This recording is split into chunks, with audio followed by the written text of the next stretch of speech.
Rivertown was supposed to be a place of peace, a small, forgotten town nestled along the border, where hardworking men and women built lives away from the world's chaos.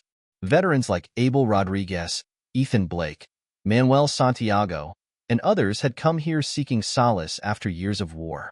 They ran local businesses, tended to their families, and hoped their battles were finally behind them. But peace doesn't last when powerful shadows move in silence.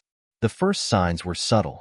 Black SUVs with tinted windows cruising the streets, intimidating visitors asking about business arrangements, small fires, unexplained accidents, and whispered threats. It wasn't long before the townspeople realized the truth. A powerful cartel was expanding its reach, and Rivertown was next on their list. When fear threatened to take hold, a handful of veterans refused to stand down. Drawing on their years of military experience, they fortified their town, laying traps both physical and psychological. But the enemy was not just thugs with guns. Corruption ran deep, through government offices, law enforcement, and financial institutions. The cartel wielded legal pressure as effectively as weapons, aiming to suffocate Rivertown without ever firing a shot. Yet Rivertown's defenders were not ordinary citizens. They were warriors who had faced death before and emerged unbroken. Together, they would expose the hidden networks of crime and corruption. But the cost would be high, and the enemy wouldn't back down without a fight. How do you protect a town when the lines between law and crime blur? How do you rally a community when trust has been shattered? And when the enemy finally brings overwhelming force to your doorstep, will courage and unity be enough? This is the story of a battle that defied odds and expectations, a story of resilience, sacrifice, and the power of light to conquer the darkest shadows. Welcome to Rivertown, where justice is forged in the fires of resistance. Now, let the story begin. The border town of Rivertown lay nestled between barren hills and winding roads, where dust storms often swept through like ghosts in the night. Life here had always been simple. Ranchers, farmers, and small business owners made up most of the town's population. To outsiders, Rivertown was an unremarkable on the map, but to those who lived there, it was a place of peace and quiet. A peace that was about to be shattered. Abel Rodriguez stood outside his motel, eyes narrowing as a convoy of unmarked SUVs slowly cruised by. Their windows were tinted too dark for any legal inspection. They passed without stopping, but Abel knew they weren't here for sightseeing. He had seen too much during his years as an intelligence officer to miss the signs. Cartel scouts. He tapped his coffee mug thoughtfully before stepping inside. The motel lobby was empty except for a local teen mopping the floor. Abel gave him a nod, then disappeared into his back office. On the security monitors, he rewound footage from earlier that morning. There they were again, 3 SUVs circling the town square, the same vehicles he had just seen. This was no coincidence. He picked up his phone and called Maria Chun, an old friend who now worked in the district attorney's office in San Diego. Maria, we've got a situation. Cartel scouts have been moving through town. There was a pause on the other end before Maria replied, her voice cautious. Abel, this isn't the first time I've heard about them. They've been buying up property along the border towns. They move in quietly, offer business partnerships to locals, and anyone who refuses ends up with a fire or a disappearance. I figured as much, Abel muttered. He glanced back at the security feed. We'll need to be ready. Do you have names or contacts? I'll get you what I can, she promised. But Abel, be careful. They have people inside law enforcement too. Some of the sheriffs nearby are already on their payroll. Abel hung up and stared at the screen. He had come to Rivertown to escape the shadows of his past, but it seemed the shadows had found him again. Later that evening, Abel drove across town to a construction site owned by his friend Ethan Blake. Ethan, a tall and weathered former Marine, was loading supplies into the back of his truck when Abel pulled up. Abel, you look like a man with bad news, Ethan greeted with a knowing smirk. You're not wrong, Abel replied, stepping out of his vehicle. Cartel activity. Scouts have been through town all day. Maria confirmed it's part of a larger operation. Ethan's expression hardened. They're expanding. We heard about this when I was stationed near El Paso. They move in like termites, and before you know it, half the town's under their control. We need to organize, Abel said firmly. There are others in town, veterans, specialists. We've got the skills, Ethan. We just need to wake them up. Ethan nodded slowly. All right. I know Manuel at the auto shop has been getting strange visitors. He's former recon. We'll start there. The next day, Abel and Ethan met with Manuel Santiago at his auto repair garage. Manuel was wiping grease from his hands when they arrived. He didn't seem surprised to see them. Let me guess, Manuel said, crossing his arms. You're here about the SUVs. You saw them too, Ethan stated rather than asked. Yeah, they came by yesterday, Manuel confirmed. Wanted to talk about a business opportunity. I told them I wasn't interested. Next thing I know, someone sabotaged one of my lifts. They're testing us, Abel said grimly. If we don't push back, they'll take over. Manuel's eyes narrowed. You're talking about going to war. Not with guns, Abel clarified. We fight smart. Evidence, defense planning, surveillance. We gather everything we can and build a case they can't wriggle out of. But if it comes to a physical fight, we'll be ready. Manuel considered it for a moment, then nodded. All right, I'm in, but we'll need more people. We'll get them, Ethan promised. There are others like us in town. They just need a reason to step up. By the end of the week, the veterans had quietly reconnected with several allies. Chloe Tan, a former cybersecurity expert, had agreed to monitor digital communications and set up encrypted networks. Father Esteban, the town's priest and a former guerrilla commander, had offered his church as a safe meeting point. Each member brought their own expertise, and together, they began crafting a plan. The cartel, however, wasn't idle. More threats emerged. A fire broke out at the town's hardware store. Local farmers reported their supply chains were being disrupted. Cartel enforcers, disguised as businessmen, approached other shop owners with thinly veiled threats. Fear spread like wildfire through Rivertown. They're trying to break us, Abel said during a late-night meeting at the church. Divide and conquer. But we won't give them the satisfaction. They want fear, Father Esteban added. We give them unity instead. People need hope. They need to see that we can stand against this. The veterans agreed. Abel assigned roles. Ethan would oversee physical defenses, Manuel would handle logistics and equipment, and Chloe would disrupt cartel communications. Their first priority was gathering solid evidence to present to federal authorities. This is going to get worse before it gets better, Ethan warned. I know, Abel replied quietly, but we're ready. They came to the wrong town. As dawn broke over Rivertown the next day, the veterans prepared for the battle ahead. Cartel scouts thought they had found easy prey. What they didn't realize was that this town had warriors hidden in plain sight, and those warriors were ready to defend their home. 2 weeks passed, and tensions in Rivertown escalated rapidly. Businesses were closing their doors. A growing number of residents whispered about moving away. Rumors of the cartel's control spread like wildfire, but there was no proof. Abel Rodriguez stood at the window of his motel office, watching as a group of ranchers met quietly by the town square. Their expressions were tense. He knew they were deciding whether to comply with the cartel's demands or fight back. The phone on his desk buzzed. Abel answered, already knowing who it was.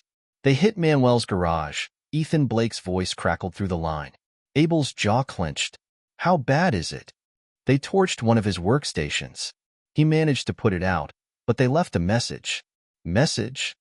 They spray-painted, next time it burns on the back wall, Ethan replied. You know what they're doing. They want everyone to see it. Abel exhaled slowly, his mind already formulating a plan.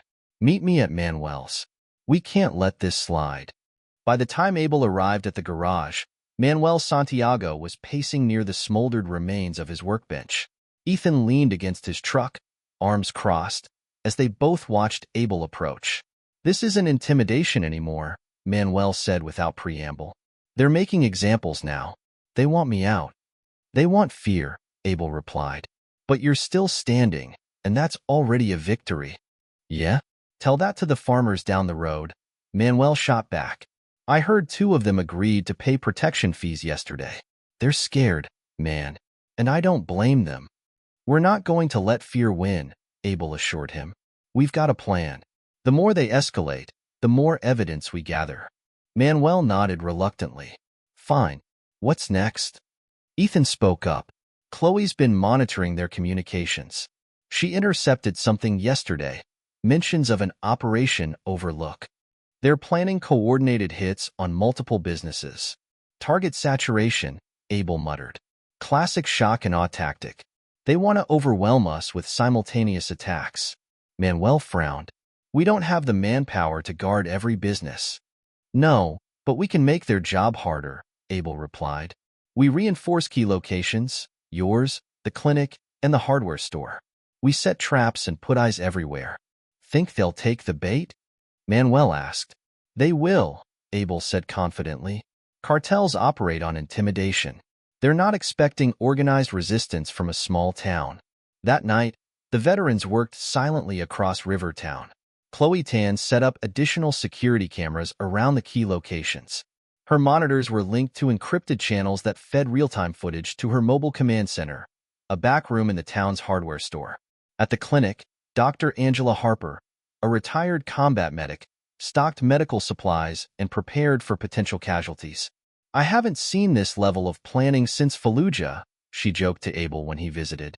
Let's hope it doesn't get that bad, he replied, though they both knew it might. Meanwhile, Ethan and Manuel worked on fortifying entrances to their properties. Manuel installed reinforced steel doors at his garage and hidden cameras along the perimeter. Ethan set up motion-triggered floodlights around the construction site he managed on the town's edge. By dawn, Rivertown's defenders were ready. The attack came faster than expected. It started with a loud explosion just after midnight. Abel jolted awake to the sound of shattering glass. His phone buzzed, and Chloe's voice came through urgently. They hit the hardware store, she said. Explosives at the back entrance. Security cameras show 3 armed men inside. I'm locking down the building. I'm on my way, Abel said, grabbing his keys. He called Ethan as he sped through the empty streets. They're hitting multiple spots. We need to split up. I've got Manuel's garage covered, Ethan replied. I'm already here. They tried to ram the main door, but it's holding. Good. Stay on them. Don't engage unless you have to. When Abel reached the hardware store, he saw flames licking the rear corner of the building. Chloe had activated the store's automated fire suppression system, and thick clouds of steam poured out from under the doors. The attackers stumbled out of the smoke, coughing and disoriented. Abel parked his truck at an angle, blocking their escape. One of them pulled a pistol, but Abel was faster. He grabbed his shotgun from the passenger seat and fired a warning shot into the air. Drop it, he commanded. The gunman hesitated but finally complied, throwing his weapon to the ground. Get on the ground, Abel ordered. Hands behind your head. They obeyed, their faces masked with fear and confusion. Within minutes, Sheriff Marcus Porter arrived, his patrol lights flashing.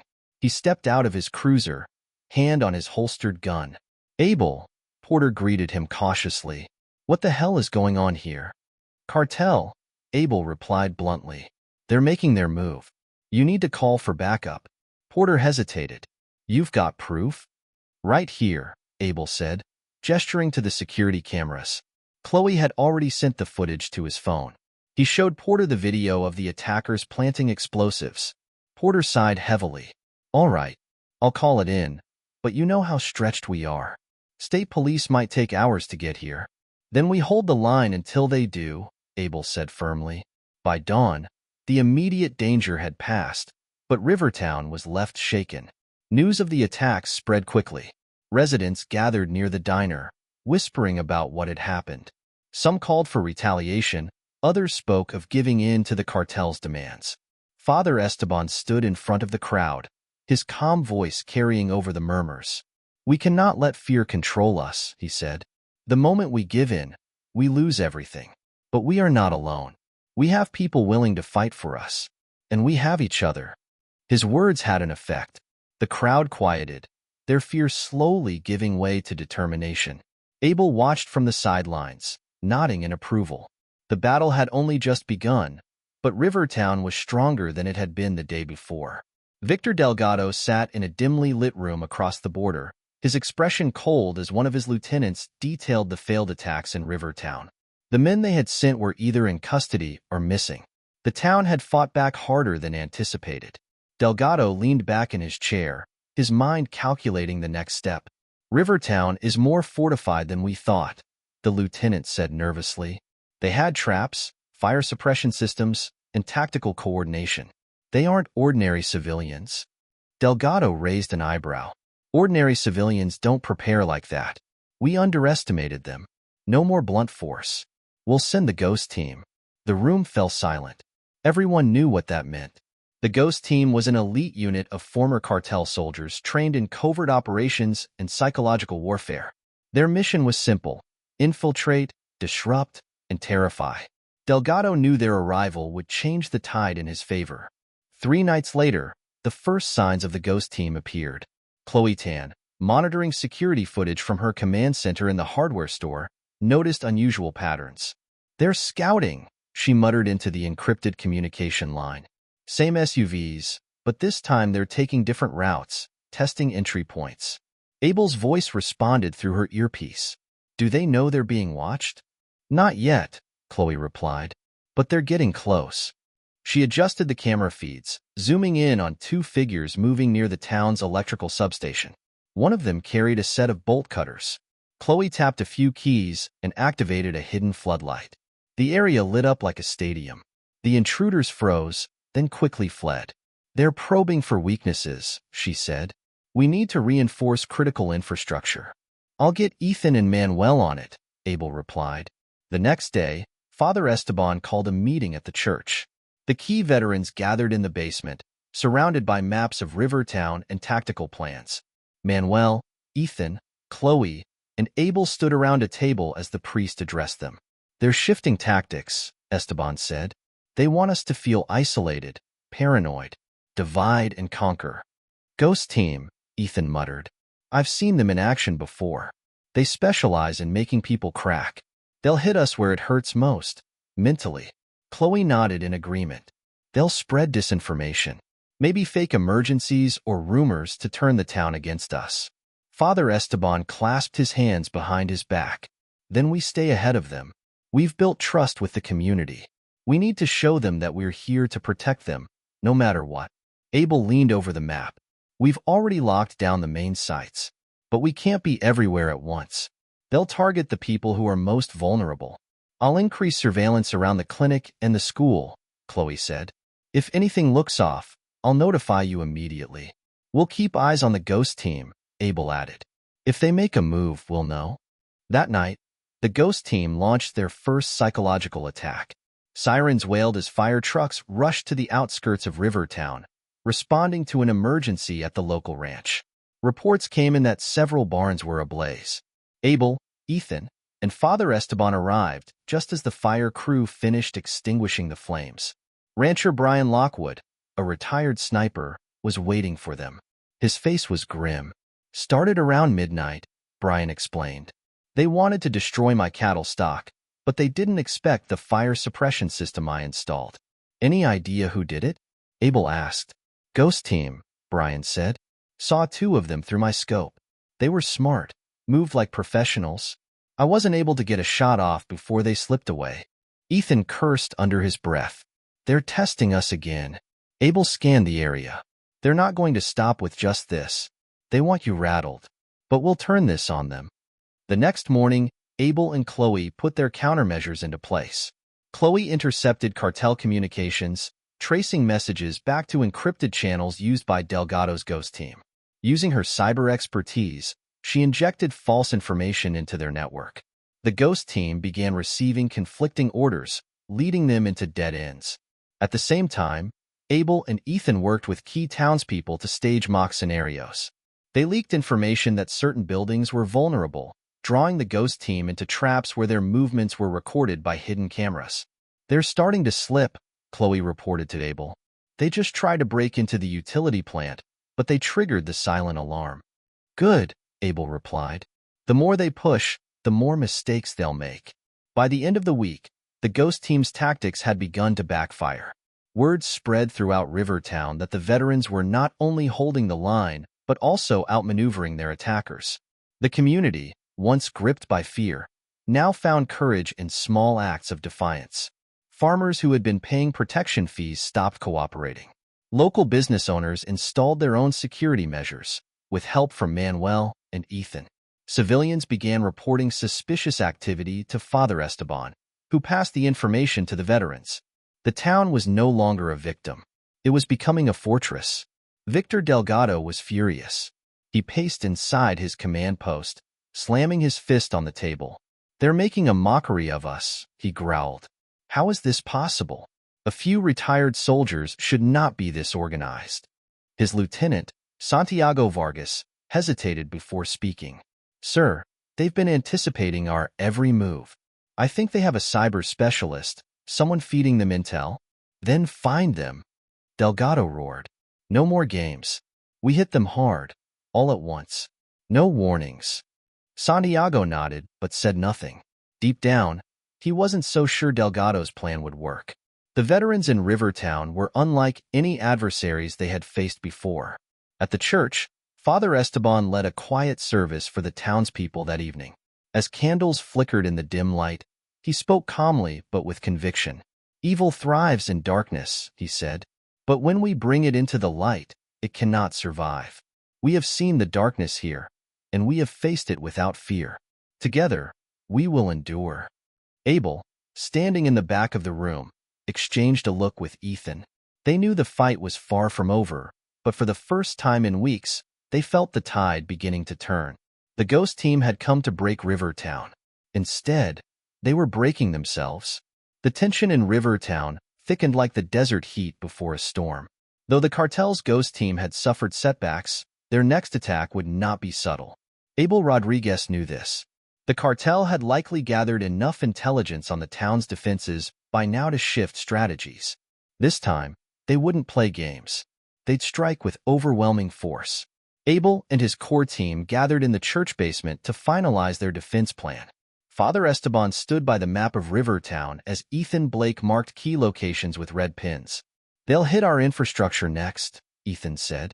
"The power station, water treatment plant, and communication towers. If they knock those out, we're blind and crippled." Chloe Tan pulled up live drone footage on her tablet. "Their communications are more encrypted now. I can still track movement patterns, though. We're looking at multiple attack groups. They're bringing reinforcements, more vehicles, more men." Manuel Santiago shook his head. "They're not just trying to intimidate us anymore. This is a siege." Abel crossed his arms. "They want to make an example of us. But we're not going to give them that chance. We're going to hold the line." Father Esteban spoke softly but with authority. "If we lose hope, they win. But this town has endured too much to fall now. The people need to see that we will stand together." The next evening, Abel drove through the town square. It was eerily quiet, as most residents had been advised to stay indoors. Streetlights flickered overhead as he passed the diner, now closed for the night. He glanced at his phone, where a notification from Chloe popped up. "Confirmed. Convoy approaching from the east. Estimated arrival in 20 minutes. The message read. Abel radioed Ethan and Manuel. "Positions. They're coming." Ethan's voice came back over the line. "Copy that. I've got the power station covered." "Manuel, you ready?" Abel asked. "Garage reinforced. Let's see how they like surprise number one," Manuel replied confidently. Abel drove toward the hardware store, where Chloe waited with the surveillance feeds. Inside, she monitored multiple camera angles from across town. "They're splitting into 3 groups," Chloe said. "One heading toward the water plant, one toward Ethan's site, and the last is circling the central area, probably looking for weak points." "Good," Abel replied. "They'll be expecting fear and chaos. Let's give them the opposite." At the power station, Ethan crouched behind a concrete barrier, binoculars trained on the convoy approaching in the distance. 2 trucks and an armored SUV pulled up to the facility gate. The vehicles stopped, and men in tactical gear exited, spreading out in formation. Ethan recognized the disciplined movements immediately. "These guys are military," he whispered into his earpiece. "Ex-Special Forces," Chloe confirmed over the radio. "Their movements match profiles from previous raids. Be careful." "Copy that," Ethan said, signaling to 2 volunteers positioned nearby. "Wait for my mark." The cartel team approached the gate cautiously. One of them produced bolt cutters and began to work on the chain lock. As soon as the gate swung open, Ethan gave the signal. Floodlights activated, blinding the attackers, while hidden speakers blared a disorienting siren. The cartel soldiers shouted in confusion, their movements momentarily chaotic. Ethan and his team used the distraction to reposition behind cover. One cartel operative fired a shot into the air, but it was clear they weren't prepared for the level of resistance they were facing. Phase 1 complete, Ethan reported. They're disorganized, moving to fallback positions. Meanwhile, at Manuel's auto shop, a similar scene played out. The cartel attackers rammed the garage doors with a reinforced pickup, only to trigger a hidden trap. Steel barricades shot up from the ground, trapping the vehicle in a narrow kill zone. They didn't see that coming, Manuel muttered, watching from a rooftop vantage point. He keyed his radio. Vehicle neutralized. They're boxed in. The attackers scrambled to retreat, only to find their escape routes cut off by more barricades and debris. Manuel triggered another system, releasing a dense cloud of smoke that further disoriented the cartel operatives. By the time they regrouped, local deputies, alerted by Abel's team, were already en route. Abel remained at the hardware store, coordinating defense efforts. Through the surveillance feeds, he watched the cartel's third team attempt to breach the water treatment plant. They had brought heavy weapons, blowing through the perimeter fence within minutes. "Chloe, can you jam their radios?" Abel asked. "Already done," she replied. "They're on their own now." Abel nodded. "I'm heading to intercept. Hold the feed." He grabbed his gear and rushed out the door. By the time he arrived at the plant, several cartel operatives had entered the main control building. Abel moved quietly through the shadows, flanking their position. He heard them arguing in Spanish, their frustration mounting as their communications remained dead. Abel stepped out of the shadows and fired a warning shot. "Drop your weapons. Now." The cartel operatives spun around, startled. One of them raised a rifle, but Abel didn't hesitate. He fired again, hitting the man in the leg. The others froze and slowly raised their hands. "On the ground," Abel commanded. Within moments, they complied. Sheriff Marcus Porter arrived moments later, along with a team of deputies. They secured the scene and took the attackers into custody. "You've been busy tonight," Porter said as he handcuffed one of the operatives. Abel wiped the sweat from his brow. "They're not done yet. Delgado won't stop until he's got nothing left to throw at us." By dawn, Rivertown stood victorious in this first major clash. The coordinated attacks had failed, and the town's defenses had held. Word spread quickly, bolstering morale among the residents.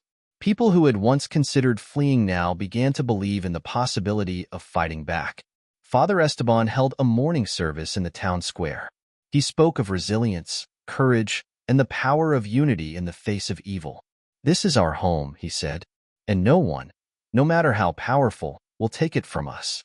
We stand together." Abel stood at the edge of the crowd, listening quietly. He knew this battle was far from over, but the town had passed a critical test.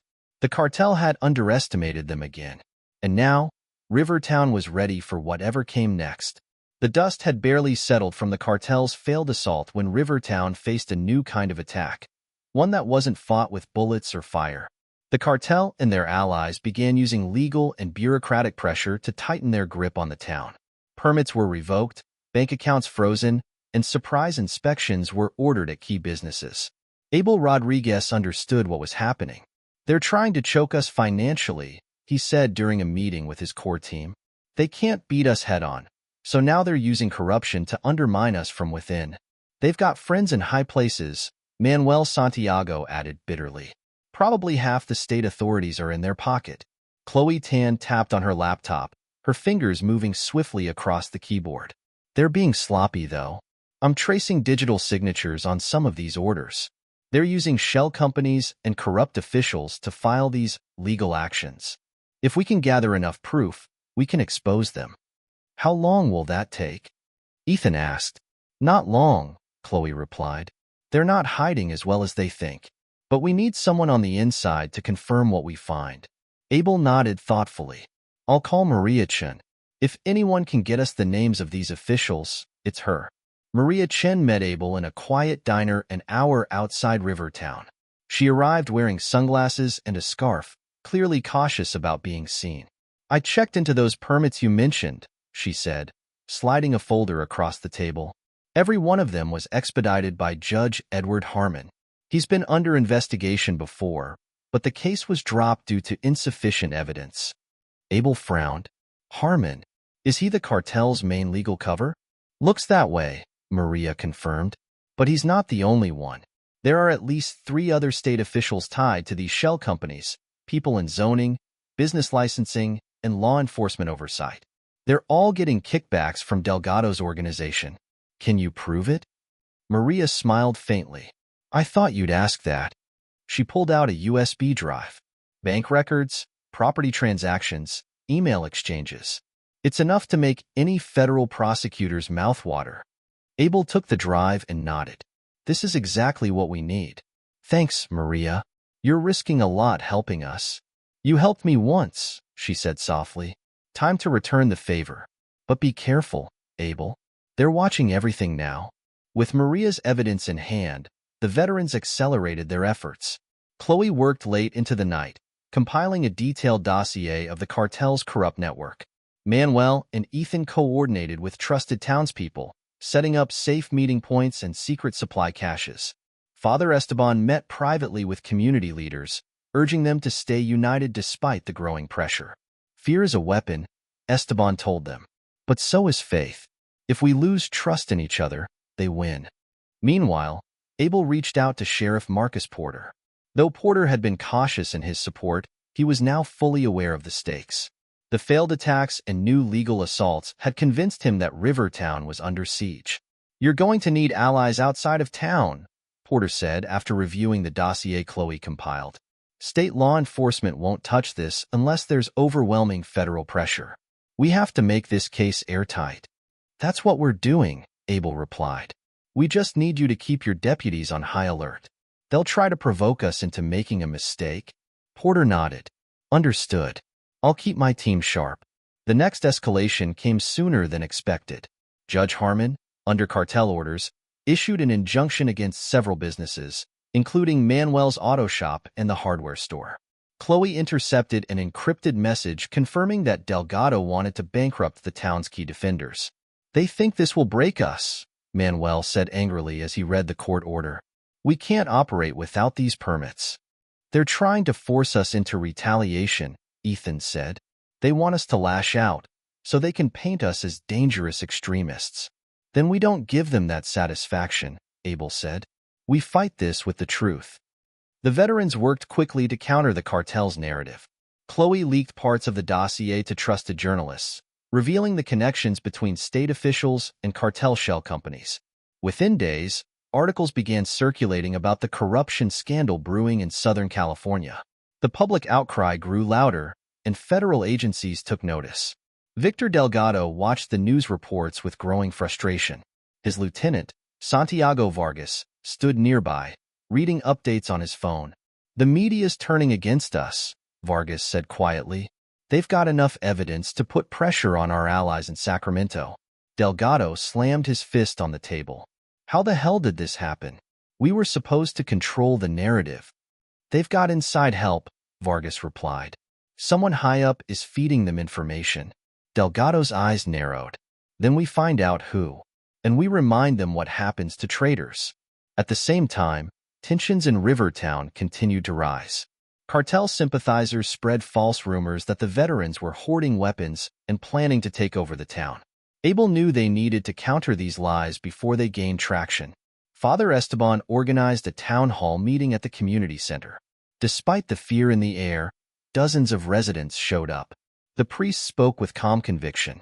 "Lies are being spread to divide us," he said. "But we know the truth. We are under attack, not just physically, but spiritually and morally. Evil seeks to corrupt and control us, but we will not give in. We will stand together."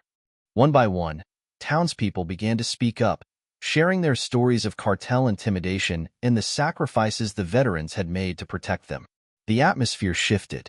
Fear gave way to defiance. That evening, Abel received an unexpected call from Santiago Vargas. We need to talk, the cartel lieutenant said. I'm not loyal to Delgado anymore. He's going too far, and he's going to destroy everything. Why should I trust you? Abel asked. Because I can give you Delgado's next moves, Vargas replied. But I want protection. You can't fight this war alone, Rodriguez. I've seen what's coming. Abel hesitated for a moment, then nodded. All right. Meet me tomorrow at the old quarry. And don't bring anyone else. The pieces were falling into place. The cartel's grip on Rivertown was weakening, but the final battle was still ahead. Abel knew they had to be ready for anything. The sky over Rivertown darkened as storm clouds gathered on the horizon. It was an eerie reflection of the escalating crisis. Victor Delgado had grown desperate after weeks of setbacks. His network of corrupt officials was starting to crack, and the pressure from federal agencies was closing in. With the media exposing his cartel's operations, Delgado made a final, ruthless decision. Rivertown had to fall, tonight. They'll come in full force this time, Abel Rodriguez said to his team, gathered in the old church basement.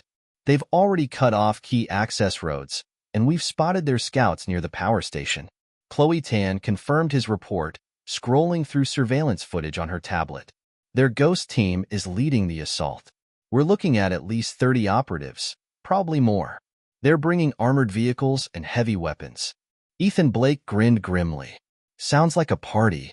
This isn't just about us anymore, Father Esteban said.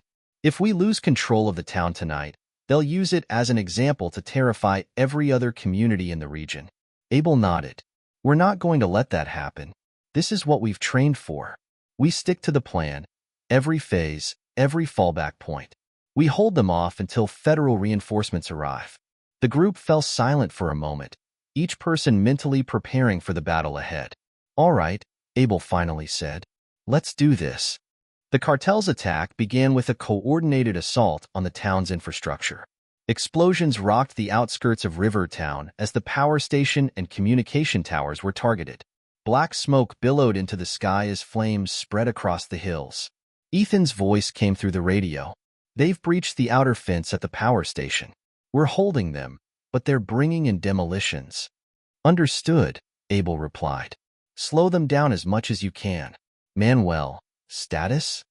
Manuel Santiago was stationed at the town's main garage, which had become a critical defensive point. They're hitting us hard here too, Manuel reported. 3 vehicles just rolled up, and they're trying to ram the doors again. We've got traps in place, but they're adapting. Stay sharp, Abel said. Chloe, any movement near the clinic? Negative, Chloe answered, her voice steady despite the tension. They're focusing on infrastructure for now, probably trying to cripple our response capabilities. Let them waste their resources, Abel said. We'll make them pay for every inch. At the power station, Ethan crouched behind a barricade, rifle in hand. The cartel operatives had cut through the first line of fencing and were advancing toward the control building. Explosions echoed in the distance as small arms fire lit up the night. Fall back to position 2, Ethan ordered his team of volunteers. They moved quickly and quietly, retreating to a reinforced position near the plant's main entrance. As the cartel attackers closed in, Ethan activated a series of hidden traps. High-powered floodlights blinded the operatives, while automated drones buzzed overhead, recording every move. Target disoriented, Chloe's voice crackled through Ethan's earpiece. They're regrouping, but their comms are still jammed. Ethan smirked. Good. Let's keep them guessing. Meanwhile, Abel and Father Esteban coordinated the defense from the church, which had become a makeshift command center. Civilians seeking shelter huddled in the basement, while volunteers manned radios and monitored surveillance feeds. Father Esteban spoke calmly to the frightened residents. Do not let fear take hold. We have faced worse than this before, and we have prevailed. Tonight is no different. Upstairs, Abel reviewed the tactical map with Chloe. They're spread thin, he observed. They're hitting multiple sites at once, but losing coordination. That's our opening. Agreed, Chloe said. If we can push them back at 1 or 2 key locations, it'll break their momentum. At Manuel's garage, the battle intensified. Cartel operatives had breached the outer defenses and were attempting to disable the barricades. Manuel signaled his crew to activate the smoke dispersal system. Thick clouds filled the area, obscuring visibility and disorienting the attackers. "They're pinned," Manuel reported. "They've got nowhere to go." "Reinforcements heading your way," Abel responded. "Hold your ground." Suddenly, Manuel heard the unmistakable rumble of an approaching armored vehicle. Through the smoke, headlights pierced the darkness, and the sound of a mounted machine gun echoed through the night. "Damn it," Manuel muttered. "They brought the big guns." Victor Delgado's voice barked through his encrypted radio. "Push harder. I want this town in flames by morning." But the situation was slipping out of his control. His operatives were encountering resistance far beyond what they had anticipated. The town's defenders weren't breaking. They were adapting, countering every move with precision. "They're better trained than we thought," one of Delgado's commanders reported. "We've lost contact with 2 teams already." "Then send in the reserves," Delgado growled. "I don't care how many we lose. Finish this." Ethan's voice came through the radio again. "They're pulling back at the power station. Looks like they're regrouping for a final push." "Let them," Abel said. "Every minute they waste gives us more time." "Chloe, any word from the feds?" "Task force is 20 minutes out," Chloe replied. "They've got eyes on everything. Satellite surveillance is recording all cartel activity." "Good. We just need to hold a little longer." At the garage, Manuel and his team faced a renewed assault. The armored vehicle rolled forward, its machine gun roaring to life. Bullets tore through the barricades, forcing the defenders to take cover. "Chloe, I need that thing disabled," Manuel shouted over the radio. "Working on it," Chloe responded. Moments later, a high-frequency signal jammed the vehicle's targeting system. The machine gun stuttered and went silent. "Now's your chance," Abel said. Manuel didn't hesitate. He and his team emerged from cover, firing on the exposed operatives. Within minutes, the attackers were either subdued or retreating. By the time federal agents arrived, the cartel's assault had collapsed. Reinforcements from the DEA, FBI, and Homeland Security converged on Rivertown, arresting dozens of cartel operatives. Helicopters circled overhead, shining spotlights on the battlefield below. Victor Delgado's convoy was intercepted on a back road as he attempted to flee. His lieutenants surrendered without a fight. As dawn approached, Rivertown stood resilient. The cartel had thrown everything they had at the town and failed.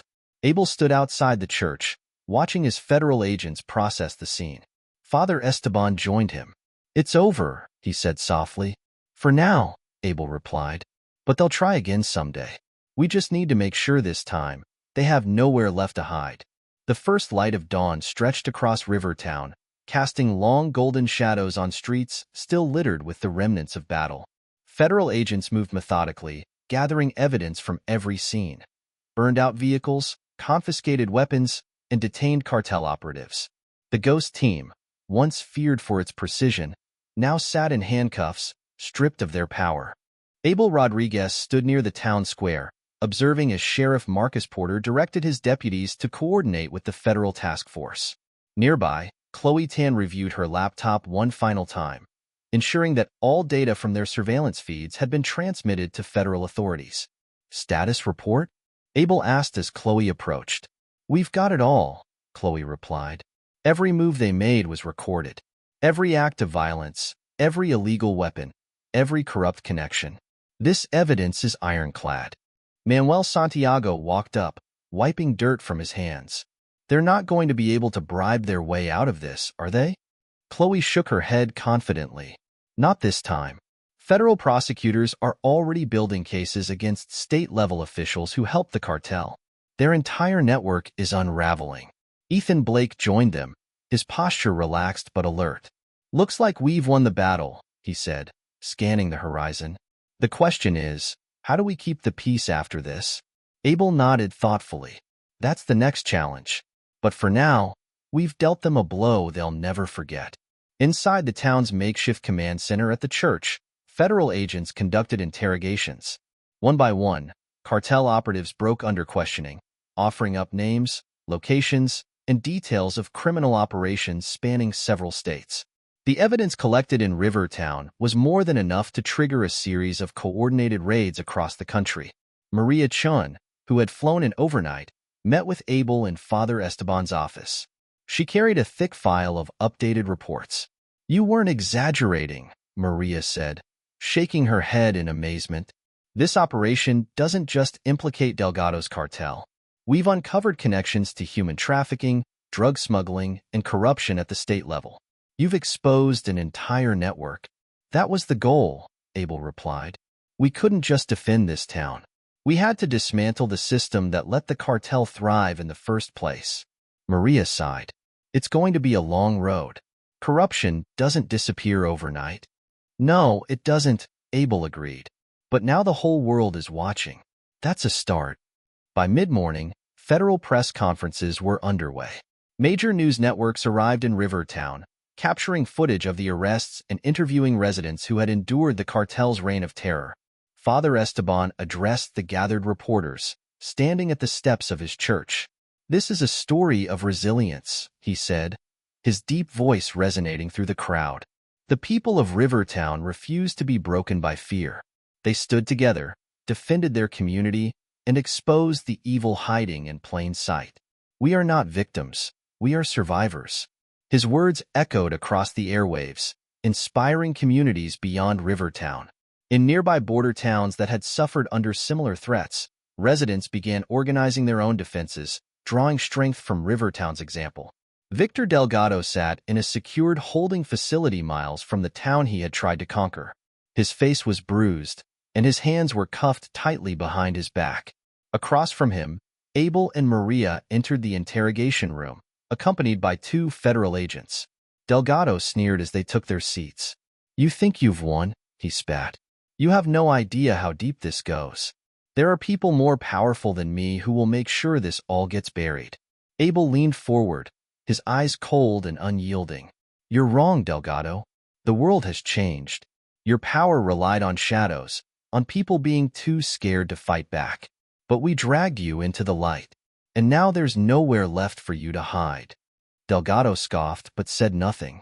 Maria slid a stack of documents across the table. "This is just the beginning," she said. "Every corrupt official you bribed, every shell company you used, every asset you thought was untouchable, it's all being seized. Your empire is crumbling, and the people you thought were loyal to you are already cutting deals." "You've lost," Abel added simply. "Accept it." Delgado's defiant mask faltered for a moment. He looked down at the documents, his silence betraying the truth. Everything he had built was gone. Later that afternoon, a meeting was held in Rivertown's community center. Abel, Father Esteban, Chloe, Ethan, and Manuel sat with Sheriff Porter, federal agents, and town leaders to discuss the future. "We've won a major battle," the lead federal agent began. "But we need to make sure this victory lasts. There will be attempts at retaliation, both from remnants of the cartel and other criminal networks. We need to strengthen our defenses," Ethan said. "More surveillance, better coordination with law enforcement, and ongoing training for residents. We can't let our guard down." Chloe spoke next. "We also need to improve digital security.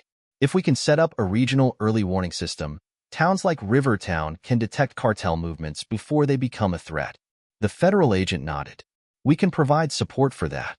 And based on the intelligence you gathered, other towns will benefit from your methods as well." Sheriff Porter leaned forward. "We've got something special here. This isn't just a plan.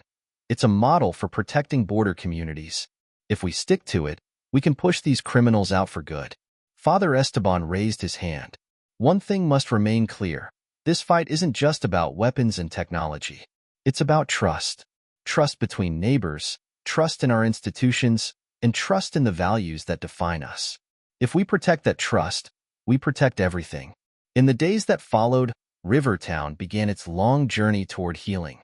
Business owners reopened their doors, farmers returned to their fields, and families who had once considered leaving decided to stay.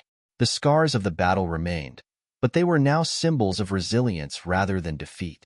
Children played in the town square under the watchful eyes of volunteers who had once manned defensive positions. The diner reopened, serving hot meals to residents who shared stories of the night they stood together against impossible odds. Abel, Ethan, Manuel, and Chloe sat at a corner table, quietly observing the scene. For the first time in weeks, there was a sense of peace. "You know," Manuel said, "I never thought I'd see the town like this again." "We earned it," Ethan replied. "Every last bit of it." Chloe smiled softly. "The real victory isn't just surviving. It's rebuilding stronger than before." Abel nodded. "This is what we fought for, and we'll keep fighting if we have to." As the sun dipped below the horizon, casting Rivertown in warm hues of orange and gold, Father Esteban lit the first candle for an evening vigil. Residents gathered in the church courtyard, their faces illuminated by the gentle glow. "This light," Esteban said, "symbolizes more than victory. It represents hope.